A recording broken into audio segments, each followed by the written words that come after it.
From KUNC and the NPR network, this is In the NOCO, a daily slice of Northern Colorado news and happenings. I'm Erin O'Toole. It was a shocking crime. Tonight, the search is over for that stolen statue of Baseball Hall of Famer and civil rights icon Jackie Robinson. The tribute found torched in a trash can, cut apart, and completely unsalvageable. Thieves in Wichita, Kansas, allegedly stole and destroyed a bronze statue of Jackie Robinson, the trailblazing baseball player and civil rights hero. Only the statue's bronze shoes were left behind. The statue had stood near ball fields used by League 42. That's a youth baseball league named after the number on Robinson's uniform. News of the crime earlier this year generated more than $500,000 in donations to replace the statue. And the work to create a new statue is happening in Colorado. Art Castings of Colorado is located in Loveland. They specialize in bronze sculptures. The company worked on the original Jackie Robinson statue, which was installed in 2021. The staff at the foundry is creating the replacement, which League 42 plans to dedicate later this year. Joining us now is Tony Workman, owner of Art Castings of Colorado. Tony, welcome. Nice to meet you. What do you remember about the moment when you heard that the Jackie Robinson statue had been damaged? It really didn't surprise me. The bronze we use is a very high quality copper content, so it has some value just in the metal alone. Okay, so you kind of knew right away what this was about. Yeah, it's just a person's way to make a quick buck. Gotcha. Well, Tony, you work with a lot of sculptures. What is striking to you about the look and design of this Jackie Robinson sculpture? Well, I'm not sure it has anything to do with the look and design, although it is a very nice piece. I think what's gotten people behind it is the meaning, who Jackie Robinson was, what he kind of trailblazed. He means a lot to a lot of people. And how quickly did you get involved in plans to replace the statue?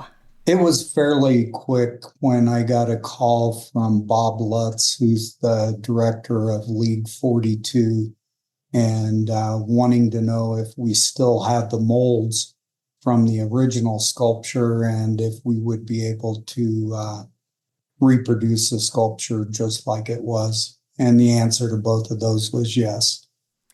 Yeah, and I know the original statue was forged at your foundry. The sculptor, whose name was John Parsons, passed away a few years back. How do you recreate the sculpture without John Parsons? Well, the artist will sculpt something out of clay, wax, whatever medium they want, and then a mold will be made. And so their participation, for the most part, and it differs a little bit, but their participation is creating the original. After that, we kind of take it from there. And John would come out to give his blessing on the final piece, but most of my guys have been here forever, so we can give them an exact replica of what they had before. Okay, I am not myself an artist, but it seems that casting bronze sculptures is a very involved process. How long does it take to create something like this? Well, if it was the only thing we were working on, we could probably get it done in about 4 weeks. But right now, our turnaround time on pieces that size is 6 to 7 months. I'm curious if you've ever worked on a sculpture with this much public interest behind it. We did the Women's Vietnam Memorial that's in D.C., and we've done quite a few sculptures that are in the National Sculpture Hall in D.C. So pieces that get the most attention are the really big ones or the really important ones.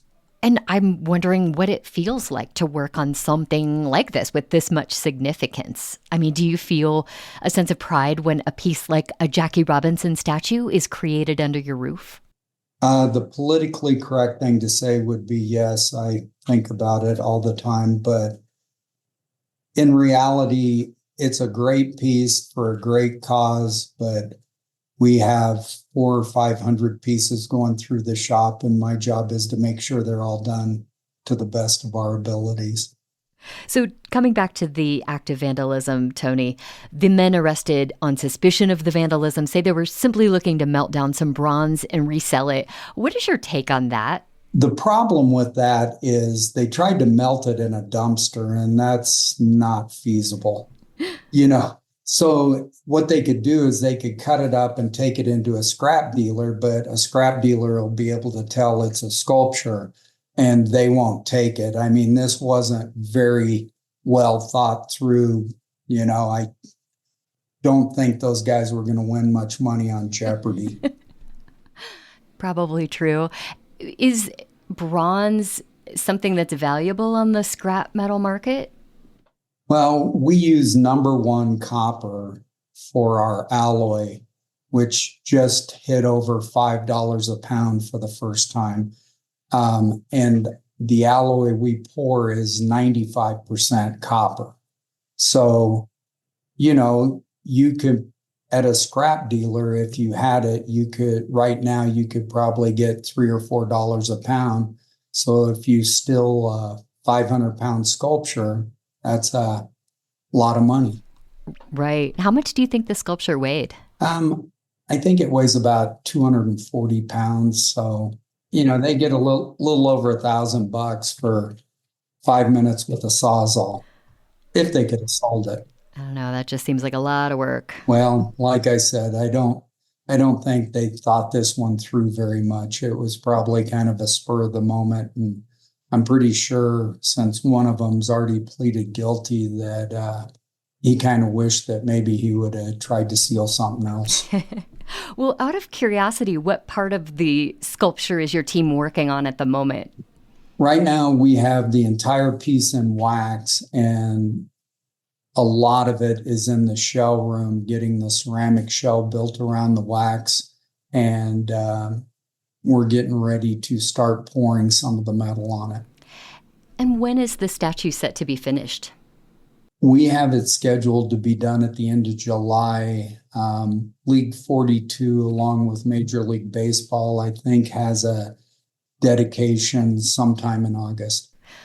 Well, it's such an important piece. I'm really glad you all are working on it here in Loveland, Colorado. Tony Workman, thank you so much for talking with me today. Thank you for having me, and have a good day. Before we get out of here today, the In the NOCO team is making some changes to the show, and we want to hear ideas from listeners like you. We're curious about which stories and interviews you like the most. And we also want to know how the show fits into your day. Do you listen in the car, on the bus or the light rail, maybe on a walk? Drop us a line and tell us how to make In the NOCO better for you. Email us at noco@kunc.org. That is NOCO@kunc.org.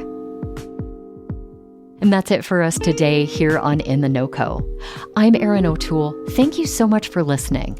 We'll be back tomorrow with more of what's happening in Northern Colorado.